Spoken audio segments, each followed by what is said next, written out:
ಬಿಜೆಪಿಗೆ ಇಡೀ ದೇಶನೇ ಒಂದಾದ್ರೆ ಕರ್ನಾಟಕನೇ ಇನ್ನೊಂದು ಅನ್ನೋ ಹಾಗಾಗಿದೆ. ಬಹುತೇಕ ರಾಜ್ಯಗಳಲ್ಲಿ ಬಿಜೆಪಿ ತನ್ನ ಪಕ್ಷದ ಮೇಲೆ ಮಾತ್ರ ಅಲ್ಲ, ಇತರ ಪಕ್ಷಗಳ ಮೇಲೂ ಕೂಡ ಬಿಗಿ ಹಿಡಿತ ಸಾಧಿಸಿದೆ ಅಂತ ಹೇಳುವಂತಹ ಒಂದು ಪರಿಸ್ಥಿತಿ ಈಗ ಈ ದೇಶದಲ್ಲಿ ನಿರ್ಮಾಣ ಆಗಿದೆ. ಪಕ್ಷದಲ್ಲಿ ಇರುವಂತಹ MP MLAಗಳು ಹೇಗೂ ಜಿ ಹುಜೂರ್ ಅಂತ ಅಂತಿರ್ತಾರೆ. ಬೇಕಿದ್ರೆ ಅಕ್ಕಪಕ್ಕದ ಬೇರೆ ಪಾರ್ಟಿಯವರು ಕೂಡ ಬಿಜೆಪಿ ಹೈಕಮಾಂಡ್ ಆದೇಶ ಕೊಟ್ಟು ಕೂಡಲೇ ತಮ್ಮ ಪಾರ್ಟಿ ಬಿಟ್ಟು ಬಂದು ಬಿಜೆಪಿ ಜೊತೆಗೆ ಸೇರ್ಕೋತಾರೆ ಅನ್ನುವಂಥ ಪರಿಸ್ಥಿತಿ ಇದೆ. ಆದರೆ ಕರ್ನಾಟಕದಲ್ಲಿ ಮಾತ್ರ ಬಿಜೆಪಿಗೆ ತನ್ನ ಪಕ್ಷವನ್ನು ಸುಧಾರಿಸೋದೇನೆ ದೊಡ್ಡ ತಲೆನೋವಾಗ್ಬಿಟ್ಟಿದೆ. ಬಿಜೆಪಿಯ ಯಾವ ಚಾಣಕ್ಯನು, ಯಾವ ಮಾಸ್ಟರ್ ಪ್ಲಾನು, ಯಾವ ಮಾಸ್ಟರ್ ಸ್ಟ್ರೋಕು ಆ ಪಕ್ಷವನ್ನು ರಾಜ್ಯದಲ್ಲಿ ಸರಿದಾರಿಗೆ ತರುವಂಥ ಯಾವುದೇ ಲಕ್ಷಣಗಳೇ ಕಾಣಿಸ್ತಾ ಇಲ್ಲ. ಈಗ ಹೊಸದೊಂದು ವಿವಾದ ತಲೆ ಎತ್ತಿದೆ. ಒಂದು ಕಡೆ ವಿಧಾನ ಪರಿಷತ್ ಚುನಾವಣೆಯಲ್ಲಿ ಪಕ್ಷದ ಶಾಸಕರು ಅಡ್ಡ ಮತದಾನ ಮಾಡಿರೋದು ಹೈಕಮಾಂಡ್ ನಿದ್ದೆಗೆಡಿಸ್ಬಿಟ್ಟಿದೆ. ನಾವು ಕಾಂಗ್ರೆಸ್ನವರಿಗೆ ಮಾಡಿಸಬೇಕಾಗಿರುವಂತಹ ಒಂದು ಕೆಲಸವನ್ನ ನಮ್ಮವರಿಂದನೇ ಕಾಂಗ್ರೆಸ್ನವ್ರು ಮಾಡಿಸಿದ್ದಾರೆ ಅಂತ ಬಿಜೆಪಿ ವರಿಷ್ಠರು ಫುಲ್ ಟೆನ್ಷನ್ನಲ್ಲಿದ್ದಾರೆ. ಅದು ಸಾಲದು ಅನ್ನೋ ಹಾಗೆ ಅದ್ರ ಬಿಸಿ ಆರೋ ಮೊದಲೇನೆ ಹೊಸದೊಂದು ವಿವಾದ ಈಗ ಮತ್ತೆ ತಲೆದೂರಿದೆ. ಮಾಜಿ CM ಪರ್ಮನೆಂಟ್ ಅಸಮಾಧಾನಿತ ನಾಯಕ DV ಸದಾನಂದ ಗೌಡ್ರದ್ದು ಅಂತ ಹೇಳಲಾದಂಥ ಆಡಿಯೋ ಒಂದು ವೈರಲ್ ಆಗಿದೆ. ಈಗ ಅದರಲ್ಲಿ ಸದಾನಂದ ಗೌಡ್ರದ್ದು ಅಂತ ಹೇಳಲಾದಂಥ ಧ್ವನಿ ಹಾಲಿ ಬಿಜೆಪಿ ರಾಜ್ಯಾಧ್ಯಕ್ಷ BY ವಿಜೇಂದ್ರ ಅವರನ್ನ ಕಿಕ್ಔಟ್ ಮಾಡುವಂಥ ಒಂದು ವಿಧಾನವನ್ನ ವರಿಷ್ಠರಿಗೆ ಹೇಳಿಕೊಟ್ಟಿದೆ. ನವೆಂಬರ್ಗೆ ವಿಜೇಂದ್ರ ಅವರ ಅವಧಿ ಮುಗಿಯುತ್ತೆ, ಆವಾಗ ಕಿಕ್ಔಟ್ ಮಾಡಿ.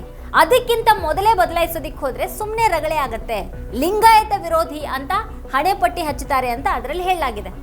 ಧ್ವನಿ ಸದಾನಂದ ಗೌಡ್ರ ಧ್ವನಿಗೆ ಹೋಲುತ್ತೆ. ಇನ್ನೊಂದು ಕಡೆಯಿಂದ ಮಾತಾಡ್ತಾ ಇರೋರು ಪ್ರದೀಪ್ ಅನ್ನುವಂಥ ವ್ಯಕ್ತಿ ಅಂತ ಮಾತ್ರನೇ ಗೊತ್ತಾಗಿದೆ. ಆದರೆ DV ಸದಾನಂದ ಗೌಡ್ರು ಅದು ನನ್ನ ಧ್ವನಿ ಅಲ್ಲ, ನಾನು ಹಾಗೆ ಮಾತಾಡೇ ಇಲ್ಲ ಅಂತ ಹೇಳಿದ್ದಾರೆ. ಯಾವುದಾದ್ರೂ ಆಡಿಯೋ ಅಥವಾ ಒಂದು ವಿಡಿಯೋ ಬಯಲಾದಾಗ ಅದು ನಂದೇ ಅಂತ ಯಾರಾದರೂ ರಾಜಕಾರಣಿ ಇಲ್ಲಿವರೆಗೂ ಒಪ್ಕೊಂಡಿರುವಂಥ ಒಂದು ನಿದರ್ಶನ ಇದೆಯಾ? ಇರಲಿ ಬಿಡಿ, ಅತ್ಲಾಗೆ ಅವ್ರದ್ದಲ್ಲ ಅಂತ ಹೇಳಿದ್ದಾರೆ, ಸದ್ಯಕ್ಕೆ ಹಾಗೆ ಇರಲಿ, ಅಲ್ವೇನೋ ಅವ್ರದ್ದು. ಈಗ ಇನ್ನೊಂದು ಕಡೆ ಬಿಜೆಪಿಯ ಮುಖ್ಯ ವಕ್ತಾರರಾಗಿದ್ದಂಥ MG ಮಹೇಶ್ ಅವರನ್ನೇ ಪಕ್ಷದಿಂದ ಕಿಕ್ಔಟ್ ಮಾಡಲಾಗಿದೆ. ಬಿಜೆಪಿಯ ಖಡಕ್ ವಕ್ತಾರ, TV ಚಾನೆಲ್ಗಳಲ್ಲಿ ಪಕ್ಷದ ಪರವಾಗಿ ಬಹಳ ಜೋರಾಗಿ ವಕಾಲತ್ತು ಮಾಡುವಂಥ ಮಹೇಶ್ ಅವರನ್ನೇ ಈಗ ಪಕ್ಷದಿಂದ ಹೊರಹಾಕಲಾಗಿದೆ. ಜೂನ್ 19ರಂದು ನಡೆದಂಥ ಪಕ್ಷದ ಪ್ರಮುಖರ ಸಭೆಯಲ್ಲಿ ಬಿಜೆಪಿ ಹೈಕಮಾಂಡ್ ಮತ್ತೆ ರಾಜ್ಯ ನಾಯಕರ ವಿರುದ್ಧ ಆಕ್ಷೇಪಾರ್ಹ ರೀತಿಯಲ್ಲಿ ಆರೋಪ ಮಾಡಿದ್ದಾರೆ ಅಂತ ಮಹೇಶ್ ಅವರನ್ನ ಉಚ್ಚಾಟನೆ ಮಾಡಲಾಗಿದೆ. ರಾಜ್ಯ ಬಿಜೆಪಿಯ ಈ ಸಮುದ್ರ ಮಂಥನ ಎಲ್ಲಿಗೆ ಹೋಗಿ ತಲುಪಿದೆ, ಯಾವಾಗ ತಲುಪಿದೆ ಅನ್ನೋದು ಅತ್ಯಂತ ಕುತೂಹಲಕಾರಿಯಾಗಿದೆ. ಈಗ ಬಿಜೆಪಿಯನ್ನು ನಡೆಸ್ತಾ ಇರುವಂತಹ ಮೋದಿ ಶಾ ಜೋಡಿಗೆ ರಾಜ್ಯಗಳಲ್ಲಿ ಬಿಜೆಪಿ ಹೇಗೆ ನಡಿಬೇಕು, ಹೇಗೆ ನಡಿಬಾರ್ದು ಅನ್ನೋದ್ರ ಬಗ್ಗೆ ಒಂದು ಸ್ಪಷ್ಟ ಐಡಿಯಾ ಇದೆ. ಅವರದ್ದೇ ಒಂದು ಪ್ಲಾನ್ ಇದೆ. ಯಾರು ಅಧ್ಯಕ್ಷರಾಗಬೇಕು, ಪಕ್ಷ ಸಂಘಟನೆ ಹೇಗೆ ನಡಿಬೇಕು, ಯಾರ್ಯಾರಿಗೆ ಏನೇನು ಹೊಣೆಗಾರಿಕೆಯನ್ನು ಕೊಡಬೇಕು ಅನ್ನೋದು ಮೋದಿ ಶಾ ಜೋಡಿಗೆ ಕರಾರುವಕ್ಕಾಗಿ ಗೊತ್ತಿದೆ. ಅಂದರೆ ಎಲ್ಲನೂ ಅವರಿಗೆ ಬೇಕಾದ ಹಾಗೆ, ಅವರ ಇಶಾರೆ ಹಾಗೇನೆ ಅಲ್ಲಿ ನಡೆಯುತ್ತೆ. ದೇಶದ ಬಹುತೇಕ ಎಲ್ಲ ರಾಜ್ಯಗಳಲ್ಲೂ ಕೂಡ ಮೋದಿ ಶಾ ಬಯಸಿದ ಹಾಗೇನೆ ಪಕ್ಷದ ಸಂಘಟನೆ, ನಾಯಕತ್ವ ನಿರ್ಧಾರ ಆಗತ್ತೆ. ಇನ್ನೊಂದು ಕಡೆಗೆ RSS ಅವ್ರಿಗೂ ಕೂಡ ಪಕ್ಷದ ಕುರಿತು, ರಾಜ್ಯ ನಾಯಕತ್ವದ ಕುರಿತು ಅವ್ರದ್ದೇ ಆದಂಥ ಕಲ್ಪನೆ ಇದೆ. ಅದರಲ್ಲಿ ಕೆಲವು ಮೋದಿ ಶಾ ಜೋಡಿಯಿಂದ ಓಕೆ ಆಗುತ್ತೆ, ಕೆಲವು ಆಗೋದಿಲ್ಲ. ಆದರೆ ಒಟ್ಟಾರೆಯಾಗಿ RSS ಐಡಿಯಾ ಜಾರಿ ಆಗೋದಕ್ಕೆ ಯಾವುದೇ ಅಡೆತಡೆ ಅಂತೂ ಇರೋದಿಲ್ಲ. ಆದರೆ ಕರ್ನಾಟಕದಲ್ಲಿ ಮಾತ್ರ ಬಿಜೆಪಿಗೆ ಈ ವಿಷಯದಲ್ಲಿ ಭಾರಿ ಸಮಸ್ಯೆ ಎದುರಾಗಿದೆ. ಇದು ಕನಿಷ್ಠ ಒಂದು 10 ವರ್ಷಗಳಿಂದ ಅದು ಬಗೆಹರಿಸಲಾಗದಂಥ ಒಂದು ಸಮಸ್ಯೆ ಸವಾಲಾಗಿ ಬಿಜೆಪಿಗೆ ಎದುರು ನಿಂತಿದೆ. ಇಲ್ಲಿ ಮೋದಿ ಶಾ ಅವರ ಅಣತಿ ಹಾಗೆ ಪ್ರತಿಯೊಂದನ್ನು ಮಾಡುವ, RSSಗೆ ಬೇಕಾದ ಹಾಗೇನೆ ಎಲ್ಲಾನು ನಿರ್ಧಾರ ಆಗುವಂಥ ನಾಯಕತ್ವ ಅವ್ರಿಗೆ ಬೇಕಾಗಿದೆ. ಅದಕ್ಕೆ ಬಹಳ ದೊಡ್ಡ ತೊಡರುಗಳಾಗಿರೋದು ಅಂತಂದ್ರೆ BS ಯಡಿಯೂರಪ್ಪ ಅವರನ್ನ ಮುಖ್ಯಮಂತ್ರಿ ಹುದ್ದೆಯಿಂದ ಕೆಳಗಿಳಿಸಿ 5 ವರ್ಷ ಆದ್ರೂ ಪಕ್ಷದ ಮೇಲಿನ ಅವ್ರ ಹಿಡಿತದಿಂದ ಬಿಡಿಸ್ಕೊಳ್ಳೋದಕ್ಕೆ ವರಿಷ್ಠರಿಗೆ ಆಗ್ತಾನೆ ಇಲ್ಲ. ಮೋದಿ ಶಾ ಜೋಡಿಗೆ ಬೇಕಾಗಿರೋದು ಸಂಪೂರ್ಣವಾಗಿ ತಮ್ಮ ಇಶಾರೆ ಅಂತ ನಡೆಯುವಂಥ ಒಂದು ರಾಜ್ಯ ಘಟಕ. RSSಗೆ ಬೇಕಾಗಿರೋದು ಅದಕ್ಕೆ ಬೇಕಾದ ಹಾಗೆ ಸಂಘಟಿಸುವ, ನಾಯಕತ್ವವನ್ನು ರೂಪಿಸುವಂಥ ಒಂದು ರಾಜ್ಯ ಘಟಕ. ಆದರೆ ಅದಕ್ಕೆ ಯಡಿಯೂರಪ್ಪ ಹಾಗೆ ವಿಜೇಂದ್ರ ದೊಡ್ಡ ತಡೆಗೋಡೆಯಾಗಿದ್ದಾರೆ. ಇದು ಹಲವರ ಅಸಂತೋಷಕ್ಕೆ ಕಾರಣ ಆಗಿದೆ. ಕರ್ನಾಟಕದಲ್ಲಿ ಕಾಂಗ್ರೆಸ್ ಅನ್ನ ಎದುರಿಸೋ ಮೊದಲು ಬಿಜೆಪಿ ಸ್ವತಃ ಬಿಜೆಪಿಯನ್ನು ಎದುರಿಸಿ ಗೆದ್ದು ಬರಬೇಕಾದಂಥ ಒಂದು ಪರಿಸ್ಥಿತಿ ಇದೆ ಇಲ್ಲಿ. ಇನ್ನು RSS ಬಿಜೆಪಿ, ವರಿಷ್ಠರ ಬಿಜೆಪಿ ಹಾಗೂ ಯಡಿಯೂರಪ್ಪ ಅವ್ರ ಬಿಜೆಪಿ ಅಂತ ಕನಿಷ್ಠ 3 ರೀತಿಯ ಬಿಜೆಪಿಗಳು ಇಲ್ಲಿವೆ.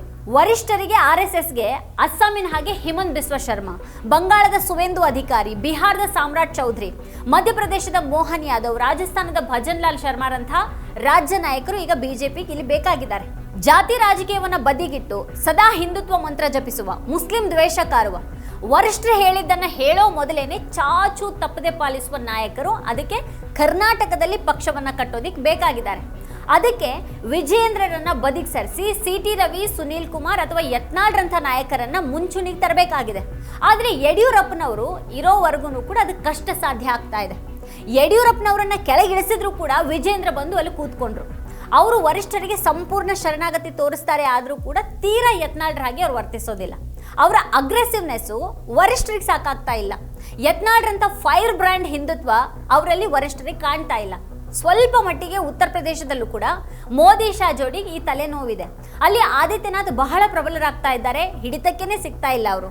ಆದರೆ ಆದಿತ್ಯನಾಥ್ RSS ಜೊತೆಗೆ ಹೊಂದಾಣಿಕೆ ಮಾಡಿಕೊಂಡು ಮುಂದೆ ದೊಡ್ಡ ಹುದ್ದೆಗೆ ತಲುಪುವಂಥ ಒಂದು ಬಯಕೆಯಲ್ಲಿದ್ದಾರೆ. ಹಾಗಾಗಿ ಅಲ್ಲಿ ಅಷ್ಟರ ಮಟ್ಟಿಗೆ ಕೇಂದ್ರ ರಾಜ್ಯ ಒಂದಿಷ್ಟು ಹೊಂದಾಣಿಕೆ ಮಾಡಿಕೊಂಡಿದೆ. ಆದರೆ ಕರ್ನಾಟಕದಲ್ಲಿ ವಿಜಯೇಂದ್ರ ಅವರ ರಾಜ್ಯಾಧ್ಯಕ್ಷ ಅವಧಿ ಮುಗಿಯುವಾಗ ಒಟ್ಟಿನಲ್ಲಿ ಹೇಗಾದರೂ ಮಾಡಿ ಅವರನ್ನು ಬದಿಗೆ ಸರಿಸೋದಕ್ಕೆ ಈಗ ಪ್ರಯತ್ನ ಶುರುವಾಗಿದೆ.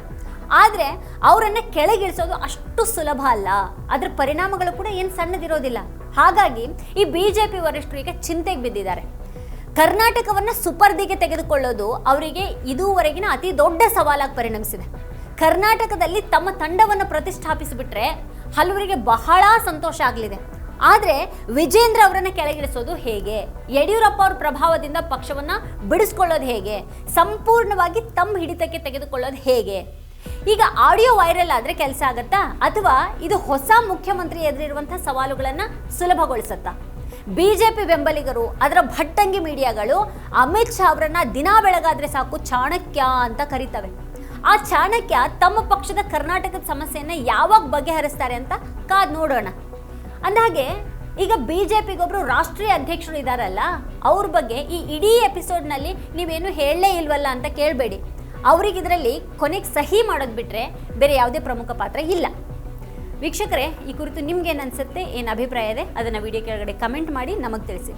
ಇದೇ ಹೊತ್ತಿನ ಸ್ಪೆಷಲ್ ನೋಡ್ತಾ ಇರಿ ವಾರ್ತಾಭಾರತಿ. ನೀವಿನ್ನೂ ವಾರ್ತಾಭಾರತಿ ಯೂಟ್ಯೂಬ್ ಚಾನಲನ್ನು ಸಬ್ಸ್ಕ್ರೈಬ್ ಮಾಡಿಲ್ಲ ಅನ್ನೋದಾದರೆ ಈ ಕೂಡಲೇ ಸಬ್ಸ್ಕ್ರೈಬ್ ಮಾಡಿ, ಹಾಗೆ ಪಕ್ಕದಲ್ಲೇ ಇರುವಂಥ ಬೆಲ್ ಐಕಾನ್ನ ಪ್ರೆಸ್ ಮಾಡಿ ನಮ್ಮನ್ನು ಪ್ರೋತ್ಸಾಹಿಸಿ.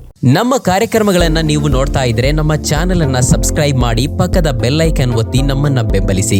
ಹಾಗೆ ನಮ್ಮ ಕಾರ್ಯಕ್ರಮಗಳನ್ನ ಲೈಕ್ ಮಾಡಿ, ಕಮೆಂಟ್ ಮಾಡಿ, ಅದನ್ನ ಬೇರೆಯವರಿಗೂ ವಾಟ್ಸ್ಆಪ್ ಮೂಲಕ ಶೇರ್ ಮಾಡಿ. ನೀವು ಹೀಗೆ ಮಾಡಿದಾಗ ನಮ್ಮ ಚಾನೆಲ್ ಇನ್ನಷ್ಟು ಮತ್ತಷ್ಟು ಜನರಿಗೆ ತಲುಪಲು ನೀವು ನಮ್ಮೊಂದಿಗೆ ಸಹಕರಿಸಿದ ಹಾಗಾಗುತ್ತೆ. ಇದು ನೀವು ಯಾವುದೇ ಖರ್ಚಿಲ್ಲದೆ ಕೆಲವೇ ಸೆಕೆಂಡುಗಳಲ್ಲಿ ನೀಡಬಹುದಾದ ಸಹಕಾರ. ಧನ್ಯವಾದಗಳು.